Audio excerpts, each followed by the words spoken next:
À l'échelle mondiale, la demande d'électricité augmente plus rapidement et plus nettement que nous ne l'avons vu depuis des années. Non pas parce que la population croît fortement, mais parce que notre économie moderne consomme toujours plus d'électricité. Parallèlement, l'offre se heurte à un goulot d'étranglement inattendu, le réseau électrique lui-même. Qu'est-ce que cela signifie pour l'économie, pour les entreprises et enfin pour les investisseurs? J'en parle aujourd'hui avec Henk Takwash, CRM chez KBC Asset Management. Vous préférez écouter cette discussion plutôt que la regarder? Abonnez-vous alors à notre chaîne Spotify ou iTunes Financial DJ. Bienvenue, ravi de vous retrouver pour une nouvelle édition de Zoom Invest.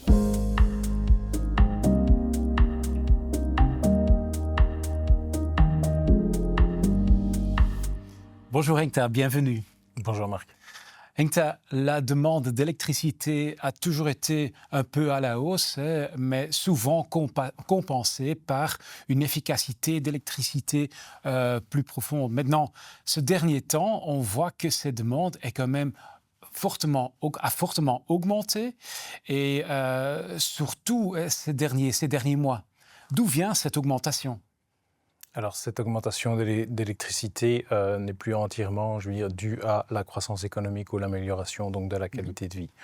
On voit que l'accélération de cette demande d'électricité est principalement la conséquence de trois moteurs. Donc d'un côté l'intelligence artificielle et le développement donc d'infrastructures numériques, centres de données qui sont relativement gourmands en énergie. Deuxièmement, nous avons donc l'adoption de plus en plus généralisée de voitures, de transport électrique en règle générale, qui provoque aussi quelques pics de tension sur le réseau. Et troisièmement, donc l'habitat moderne. Nos habitats modernes sont de mieux en mieux équipés technologiquement et donc de plus en plus gourmands aussi en électricité. C'est donc la combinaison de ces différents éléments qui rend la demande plus haut, mais surtout structurellement plus haut. D'où vient alors le goulot d'étranglement, si je peux dire? La production d'électricité n'est pas réellement un problème en soi. Donc, ces dernières années, on a vu que des sommes considérables ont été investies, plus de 3 300 milliards rien qu'en 2025. Le problème, comme tu l'as dit, se pose principalement au niveau du réseau électrique qui a un manque de capacité pour pouvoir acheminer l'électricité et la distribuer en fait. Ok Henk, nous avons donc assez de production, mais nous ne parvenons pas à distribuer l'électricité au bon endroit, au bon moment. Ça, c'est le problème? Tout à fait. Ce qui entraîne aussi de longs délais de raccordement, principalement là où apparaissent des clusters de centres de données, des risques de sur- ou capacité. C'est d'autant plus vrai donc lors de l'utilisation d'énergie renouvelable et aussi une certaine donc, vulnérabilité aux phénomènes météorologiques de plus en plus extrêmes. En effet, l'éolien ou le solaire ne sont pas toujours, à disposition. C'est donc ce réseau qui constitue vraiment le maillon faible d'un système qui repose de plus en plus sur l'électricité. Oui. Arrêtons un instant sur les centres de données parce que, à mon avis, ils se trouvent dans le centre de la discussion, non? Oui, alors c'est vrai que les centres de données poussent un peu comme des champignons ces dernières années. Ils constituent en effet le moteur ou l'accélérateur de cette demande d'électricité. Et on s'attend même à ce que leur demande en volume d'électricité puisse doubler d'ici 2030. Mais même si c'était le cas, ça ne dépasserait pas plus de 10% de la production totale. Le problème qu'on rencontre avec les centres de données, ce n'est pas tellement au niveau du volume, pas tellement trouver un terrain ou trouver un financement, mais surtout la capacité donc, du réseau. Ces centres de données sont souvent situés dans des zones où l'électricité n'est pas chère, forte dépendante du renouvelable. mais avec les inconvénients qui vont avec, à savoir que régionalement, ça entraîne une pression sur les prix à la hausse de l'électricité, ça entraîne un phénomène de rareté, ça met aussi une certaine pression, évidemment, sur le réseau local. Et comme je l'ai évoqué précédemment, c'est ces longs délais de raccordement pour pouvoir relier tous ces centres de données entre eux. Oui, mais tu disais tout à l'heure, et j'ai même lu que les centres de données sont responsables pour plus ou moins 10% de la demande totale. Donc sont-ils vraiment au centre de cette pénurie? Je ne crois pas alors. Non. Non, le plus gros consommateur d'électricité est principalement le secteur industriel. Ouais. Donc ça reste le secteur le plus gourmand et la reprise industrielle dans laquelle on se trouve maintenant, je vais dire, est plus responsable de cette demande de quantité d'électricité que l'essor des centres de données. Ouais. Tu as également évoqué l'électrification du transport. Où est-ce que tu expliquais un peu ce phénomène-là? Phénomène relativement simple, c'est qu'on voit que de plus en plus de personnes se déplacent, je vais dire, en véhicule électrique, même si c'est une tendance qui a eu relativement ralenti. Donc en 2025, on estime quand même que d'ici 2035, 40% du parc automobile sera électrique. On a un problème quelque part de disponibilité parce que généralement, les véhicules électriques, quand est-ce qu'on les recharge? C'est généralement le soir, quand on rentre du travail. Mais le solaire n'est pas toujours disponible à ce moment-là, et ce qui crée en effet des pics de charge sur le réseau. Et pour compléter alors la liste, qu'en est-il alors des bâtiments modernes qu'on voit? Comment sont-ils représentés dans la demande?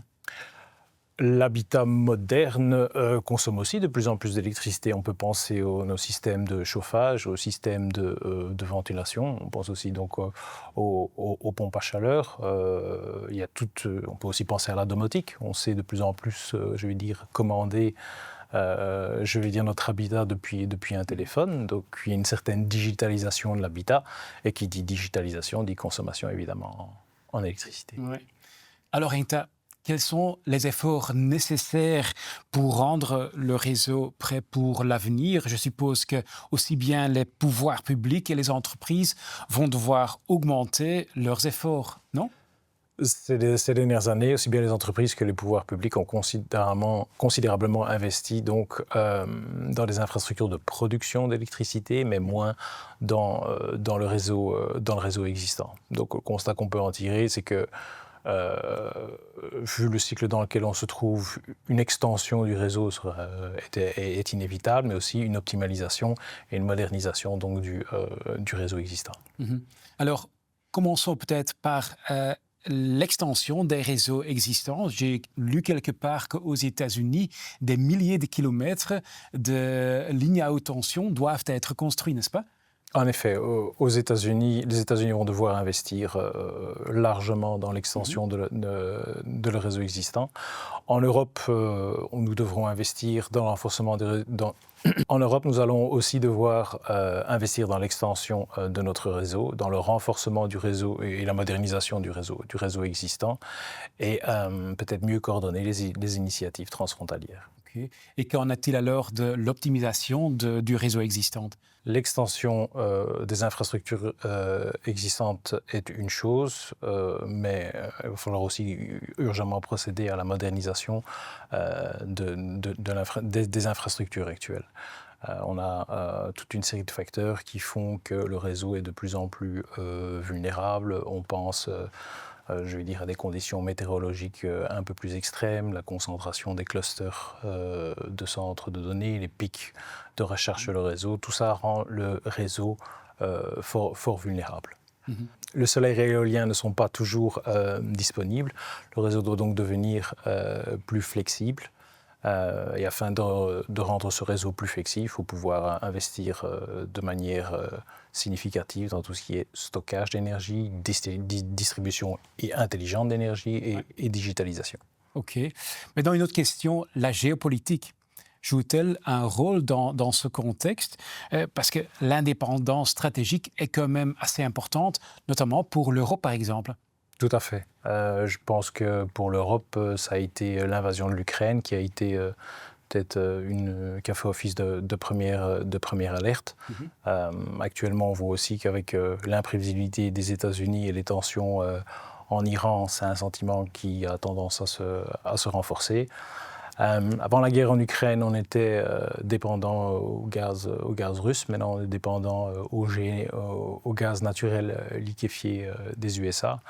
Je pense qu'on a de plus en plus pris conscience que l'électricité n'est peut-être pas une denrée uniquement, mais vraiment un élément nécessaire et un des piliers de la société moderne. C'est aussi la raison pour laquelle les pays qui disposent de moins de ressources fossiles font une transmission plus rapide vers de l'énergie renouvelable, je suppose. Tout à fait. Avec une nuance importante, c'est que la pression géopolitique a été remplacée par une pression sur la flexibilité. Comme j'ai dit précédemment, l'éolien et le solaire ne sont pas toujours à disposition. Oui. Alors, l'électricité devient aussi un bien stratégique, celui qui contrôle aussi bien la distribution que la production, détient une part de la stabilité aussi bien économique mais également politique. Pourquoi maintenant KBC choisit-elle à l'heure actuelle pour ce thème précisément ? C'est un peu la conjugaison de plusieurs facteurs qui viennent encourager une tendance qui était existante. Il y a l'urgence de l'autosuffisance, c'est une première chose. Le développement du cycle IA, donc notamment les centres de données. Et troisièmement, on est dans un contexte où on a quand même des conditions macro qui sont favorables. Ces trois conditions réunies font qu'on a peut-être un vent structurellement porteur pour ce thème pour les 10 à 15 prochaines années. Oui. Et qu'est-ce que cela veut concrètement dire pour, par exemple, les investisseurs ? On peut se positionner sur plusieurs angles d'attaque. On peut peut-être, dans un premier temps, jouer la carte des infrastructures de réseau. On pense notamment à Elia, qui a investi plusieurs milliards ces dernières années dans ces lignes à haute tension. On peut aussi jouer la carte des fabricants de composants critiques ou essentiels. On pense à des sociétés telles que Prysmian, qui sont une ex-filiale en fait de Pirelli, qui fabrique des câbles en cuivre pour les parcs éoliens. Alors, Ingta, il existe aussi des opportunités dans les entreprises qui fournissent, par exemple, la flexibilité et le stockage d'énergie, non ?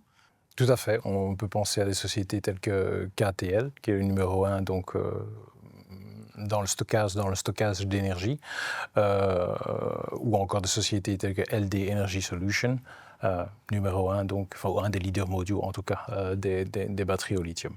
Oui. Ce sont donc des entreprises qui bénéficient des investissements structurels et non d'un mode temporaire.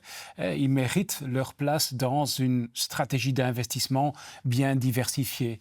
Mais on doit savoir comme investisseur que chaque investissement a ses risques. Et même dans les sociétés, ce n'est pas toujours un bénéfice qui est garanti. Le secteur peut être soumis à des changements de réglementation ou à un changement, par exemple, de la technologie.